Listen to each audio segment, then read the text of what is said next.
বন্যা পরিস্থিতির আরও খবর জানাতে এই মুহূর্তে গাইবান্ধা থেকে সরাসরি যুক্ত হচ্ছেন সহকর্মী কায়সার প্লাবন।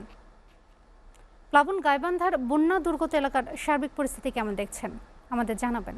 ২ দিন থেকে কিন্তু আবারও বন্যার পানি বাড়তে শুরু করেছে। আমি এখন যেটি দাঁড়িয়ে আছি গাইবান্ধার ঘাঘর নদীর ঠিক আ পাশেই। আমি যদি আপনাকে বলি যে নদীর স্রোত কিন্তু অনেকটা বেড়ে গেছে এবং পানি যেভাবে বাড়তে শুরু করেছে, যদি এটি অব্যাহত থাকে তাহলে নিম্নাঞ্চল যেমন প্লাবিত হয়েছে, তার সাথে যে আশেপাশে যে বাড়িঘরগুলো রয়েছে সেগুলোও কিন্তু পানি প্রবেশ করতে শুরু করেছে। তো গত কয়েকদিন আগেও কিন্তু একটি বন্যা, আপনি জানেন যে এই চরবাসী বা নিম্ন আয়ের যে মানুষগুলো রয়েছে বা এখানকার খেটে খাওয়া যে মানুষগুলো রয়েছে তারা কিন্তু একটি বন্যা কাটিয়ে না কাটিয়ে উঠতে আরেকটি বন্যায় কিন্তু আসলে তারা এখন দিশেহারা হওয়ার পথে।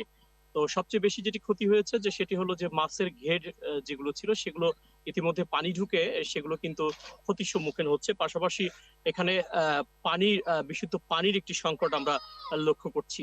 আর একটি কথা বলে রাখি যে এখন পর্যন্ত গাইবান্ধার সুন্দরগঞ্জ এবং ফুলছড়ি উপজেলার যে নিম্ন অঞ্চলগুলো রয়েছে সেগুলো কিন্তু আ বা বন্যার পানি ঢুকতে শুরু করেছে। অর্থাৎ ২ টি উপজেলা থেকে এখন পর্যন্ত বন্যার যে পানি সেটি কিন্তু প্রবেশ করতে শুরু করেছে। তো এই ছিল আসলে গাইবান্ধা থেকে সবশেষ খবর।